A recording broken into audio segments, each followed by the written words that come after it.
Tu le vis que j'ai pris les notes? C'est pas facile de parler à la caméra toute seule comme ça. Bon, on y va. Bonjour, c'est moi.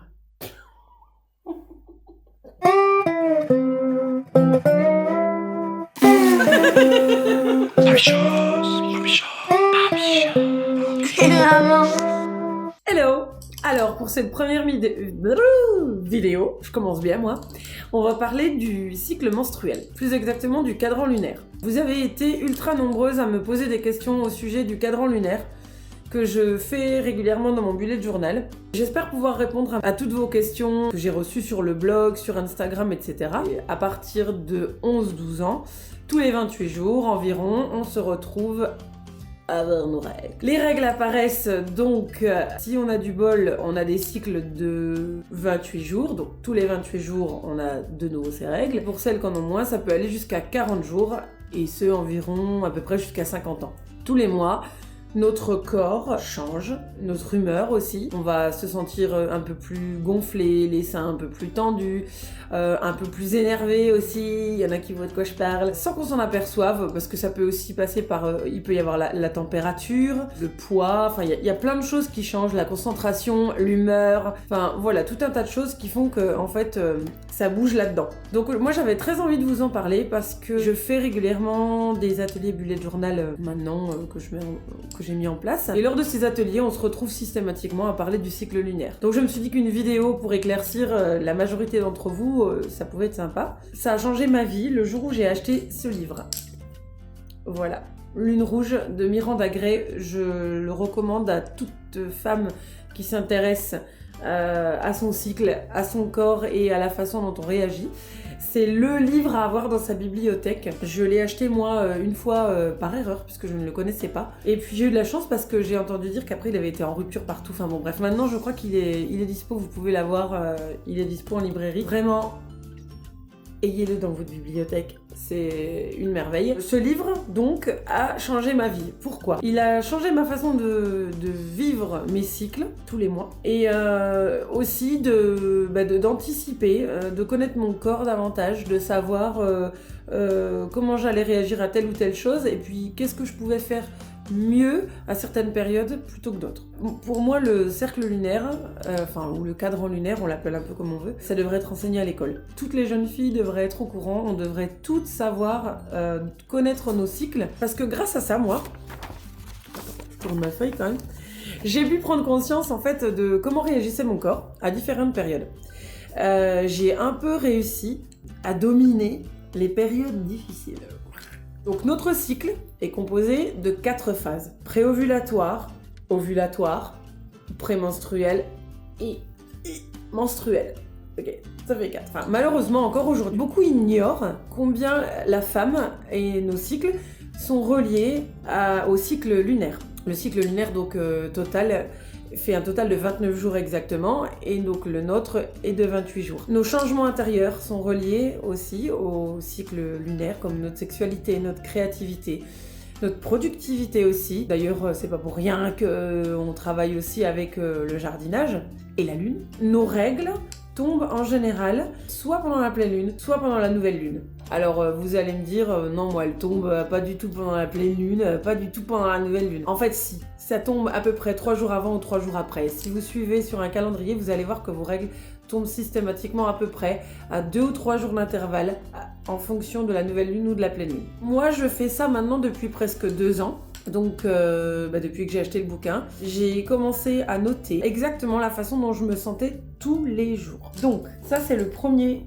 que j'ai fait comme ça. Donc j'ai fait un cercle divisé en 28 parties avec donc la date, voilà, et les jours de cycle sur l'extérieur. Donc le premier jour, le numéro 1, correspond au premier jour des règles, donc des saignements, et jusqu'au dernier jour du cycle, c'est-à-dire le dernier jour avant vos règles. Après ça repart, c'est reparti pour un tour. Donc je note dans ce cercle lunaire tous les jours la façon dont je me sens, la façon dont je m'habille. Des fois j'ai des fringales, est-ce que j'ai envie de manger, est-ce que je suis plus créative que d'autres, est-ce que j'ai plus sommeil ou plus de mal à me lever, est-ce que je suis plutôt Ou est-ce que je suis plutôt fous-moi la paix, j'ai envie de dormir? Ou est-ce que j'ai envie de voir mes amis? Parfois je suis comme une ermite, j'ai pas envie de sortir. Je vais noter toutes ces choses-là. Donc ça peut changer suivant les périodes. En fait, c'est une façon de s'observer. Là, j'ai noté, donc moi je l'ai fait d'une autre façon. J'avais fait un tampon en lino que j'avais noté dans mon bullet journal. Et j'ai noté simplement au jour le jour la façon dont je me sentais. Dans le livre de Miranda Gray, elle préconise de faire un cercle et d'écrire autour du cercle. Moi, ça me paraissait trop petit au départ de d'écrire au bout du cercle, j'avais trouvé ça compliqué. J'ai trop de choses à raconter en fait, parce que c'est vrai que si je me mets à vraiment raconter la façon dont je me sens vraiment, mes humeurs, etc., souvent ça peut me prendre plus que quelques lignes, voire une ou deux lignes. Donc j'étais partie sur juste, les écrire à côté. Donc je l'ai fait aussi comme ça. Je cite ma très grande amie Zoéline, qui est à l'origine de ce Moon Cycle absolument magnifique. Je l'ai totalement recopié. D'ailleurs, elle va certainement rigoler quand elle verra cette vidéo. J'adore la police utilisée qu'elle avait faite pour le Moon Cycle. Donc là, j'ai fait mon cercle lunaire, que je divise en 4 parties, donc ça, on va y venir après. Et à côté, j'écris la façon dont je me sens. Donc je l'ai fait de plein de façons différentes, jusqu'à ce que vraiment je trouve le format qui me corresponde le mieux. Donc je l'ai fait comme ça, comme je vous l'ai montré avant. Et puis dernièrement, lors de mon cours de bullet journal, j'ai une de mes élèves qui l'a fait de cette façon-là. Et j'ai trouvé ça génial finalement, parce que ça permet vraiment de... Donc pareil, hein, on continue, on fait la même chose. Donc au premier jour des règles jusqu'à la fin du cycle. Et au premier jour des règles, et en fait j'ai continué les rayons sur mon carnet. Et finalement j'ai suffisamment de place pour écrire mes journées, comment je me sens. Bon là, peut-être un peu ric-rac sur les derniers jours. Je peux vraiment prendre sur 2 pages, je peux tout écrire quoi. Voilà. Donc ça, c'est mon cercle lunaire. S'il faut, le mois prochain, j'aurai changé encore. Mais c'est bien pratique. Alors, il est divisé en 4 parties. Comme vous voyez, là, je l'ai colorié, mais je vais vous en prendre un autre qui est déjà terminé. Ça sera bien plus facile. Le but du cercle lunaire, c'est de différencier donc nos 4 périodes préovulatoires, ovulatoires, prémenstruelles et menstruelles. Ces 4 périodes, en fait, se réfèrent à des correspondances donc, que Miranda Gray cite dans son livre, où elle va parler de 4 énergies, de la Vierge, de la Mère, de l'Enchanteresse, de la Sorcière. Okay.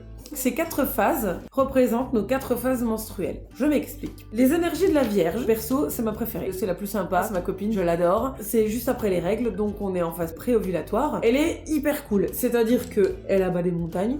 Elle sait faire tous les papiers, enfin, je parle de moi en fait, téléphoner, régler mes factures, être sexy. Ça, c'est la phase de la Vierge. On est débarrassé de la phase sorcière, donc des règles qui précèdent cette phase-là. On est débarrassé de toute pression de reproduction du corps, et on va être dans une période sexy, cool, on va avoir envie de voir les copains, de sortir. Moi en général, je suis hyper créative, je ris beaucoup. Je fais l'andouille, enfin voilà, tout est cool, tout passe cool. César, tout va bien, et puis je suis très wouh, tu vois. Ça, c'est la phase de la Vierge, donc c'est ma préférée. Ensuite, on va passer à la phase de la Mère. Alors la phase de la Mère, elle est tout aussi cool que la Vierge. Enfin, je la trouve cool, quoi. Les énergies de la mère, elles apparaissent au moment de l'ovulation. La mère, tu vois, bon, la mère un peu, elle couve, tu vois, donc l'ovulation, on peut repérer ça comme ça. Donc là, on va être sur une énergie plutôt rayonnante, tu vois, genre... La reine mère, quoi. On va être en désintéressement de soi, c'est-à-dire dans la période de la Vierge, on va être plus dans la séduction. Alors que la période de la mère, on est en période ovulation, donc en mode reproduction.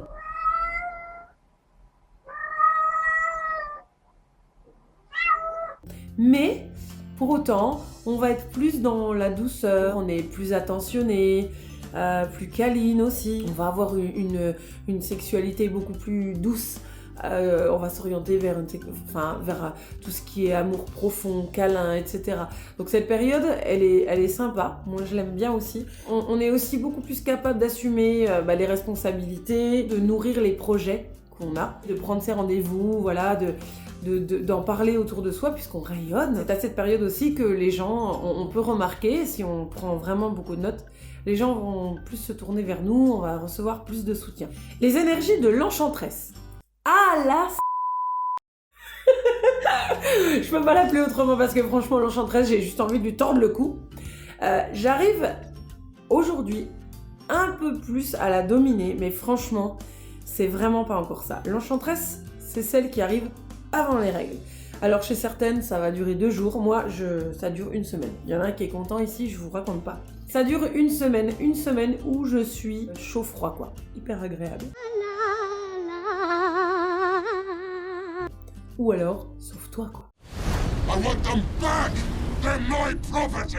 La phase de l'enchanteresse, c'est quand l'œuf n'a pas été fécondé. Et donc on va commencer par se tourner vers sa partie intérieure. On a une sexualité plus puissante, mais aussi plus agressive. On va être aussi plus sur la défensive. Moi, je sais qu'à cette période, je deviens susceptible, mais genre très susceptible. Il y a une sorte de magie aussi. On a un pouvoir un peu plus puissant. C'est vraiment une phase compliquée à expliquer. Je pense qu'il faut la vivre et la noter pour pouvoir se rendre compte de comment on se sent à ce moment-là. En général, la phase de l'enchanteresse, je sais que, et tout le monde le sait d'ailleurs ici, c'est une phase où il vaut mieux me foutre la paix et je me fous la paix moi aussi. Et je vais choisir des activités plus douces ou alors je vais me mettre plus dans mon coin, je vais dessiner, peindre, etc. Je vais me donner moins de responsabilités si je peux. Je vais pas caler mes rendez-vous importants à ces moments-là. Enfin, en tout cas, j'essaye. Je vais vraiment prendre du temps pour moi, ralentir et surtout éviter des éventuels conflits dans mon entourage et ma famille. Les grandes discussions, genre on oublie pendant la période de l'enchanteresse, tu vois, on oublie carrément. Par contre, les énergies sont hyper puissantes. C'est à ce moment-là que normalement il faudrait les sortir. Donc le mieux, c'est de faire du sport, de la boxe, de la gym, tu fais ce que tu veux, tu vas aller courir, tu montes, tu descends les escaliers de ton immeuble, enfin, tu fais ce que tu veux, mais tu te dépenses. Moi, je me mets sur mon bureau, dans mon coin, on m'oublie et je peins. Ou je dessine. C'est obligatoire en fait, je dois canaliser mon énergie pour que ce soit facile à vivre pour tout le monde et pour que ce soit moins difficile aussi pour moi. Alors, on va être de plus en plus intolérante avec le quotidien. Foutez-vous la paix. On arrive dans les énergies de la sorcière. Oui, bon, je fais très mal. Mais César aime bien. Donc, les énergies de la sorcière, elles sont ressenties au moment des règles. J'en entends déjà rigoler dire « Ah, ça y est, la sorcière, tu m'étonnes, elle a ses règles. » J'ai horreur de cette expression. Les énergies de la sorcière, ça va être le moment où on va prendre du recul. On va prendre du recul par rapport à tout le reste. Moi, c'est une phase, maintenant, que j'essaye de mettre en place au maximum. Pendant mes règles, du moins les 2 premiers jours, je ne vois personne. J'évite, j'ai besoin de temps d'introspection, j'ai besoin de me reposer parce que ça m'arrive régulièrement d'en souffrir. Je prends du temps pour dormir, mais genre vraiment dormir. En général, à ces périodes-là, Netflix est mon meilleur ami. La couette, une bouillotte ou un bon bouquin, un thé chaud, etc. Je m'oblige à rien. Alors après, j'avoue, j'ai de la chance. J'ai un mec hyper compréhensif qui, quand il sait, d'ailleurs il le dit, il fait « Ouh, toi t'es en phase sorcière là, vas-y, mets-toi sur le canapé, je gère le reste. » Ça dit pendant la période enchanteresse, il rase les murs. Hein. Donc la période de la sorcière, en général, de mon côté, j'ai beaucoup d'idées, mais qui sont confuses, toutes mélangées et tout, mais j'ai des projets, enfin, il y a plein de choses qui se passent. Mais un peu, elle végète, quoi. Mais je les note. Voilà, je les garde dans un coin. Ça va être une période pour la femme où on va prendre du temps pour soi. Alors, je vous conseille de prendre un bain chaud, vous reposer au max. Vraiment, ça, c'est vraiment un truc que j'ai appris pendant les règles, que je ne faisais pas avant. On a tendance à vouloir être égal tout le temps. Et donc, pendant un mois, se dire, voilà, mais attends, il y a 3 semaines, j'étais à fond, j'ai déchargé tout un camion, etc. Oui, mais là, vous avez vos règles. Et les règles, en fait, pareil que la phase de l'enchanteresse, mais encore en plus puissant, on se fout la paix.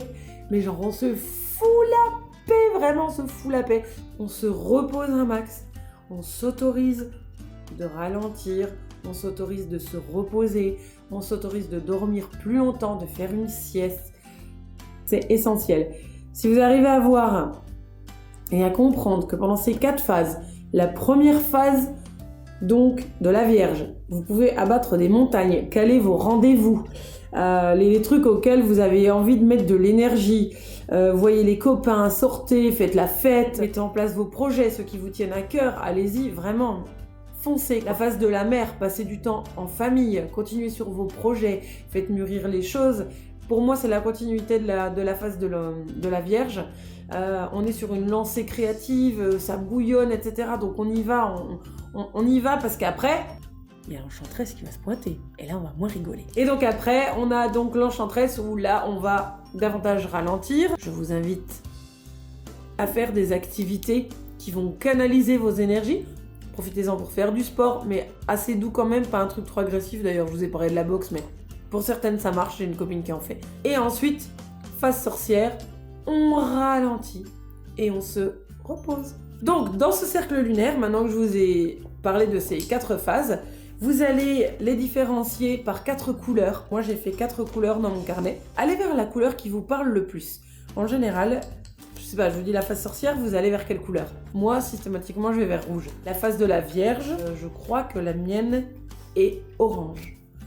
La mer est bleue et mon enchantresse est verte. Pourquoi un code couleur? Parce qu'en fait, ça va vous permettre de repérer au fur et à mesure des mois, ça va vous permettre de repérer les périodes bien distinctes, de voir à peu près combien de temps ça dure et de savoir pour les cycles prochains où vous allez vous trouver et de voir par rapport aux dates, dire attends là je vais être en phase enchantresse, tu m'oublies.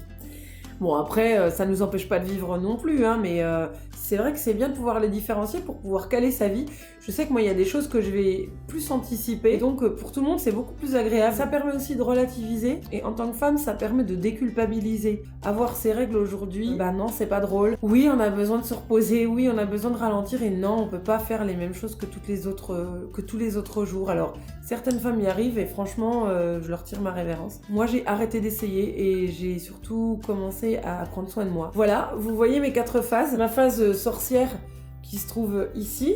Ensuite, c'est ma phase donc vierge qui est là. Là, par exemple, voilà, le 15e jour de mon cycle que je retrouve ici. Et ben, je décris la façon dont je me sentais ce jour-là.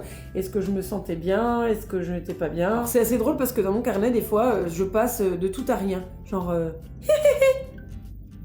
Et ben, c'est un peu ça le carnet. Genre, il y a un jour où je vais dire waouh, tout va bien, c'est génial!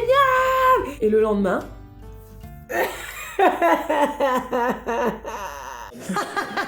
Je ne suis pas folle, vous savez. Ça s'appelle le cycle menstruel.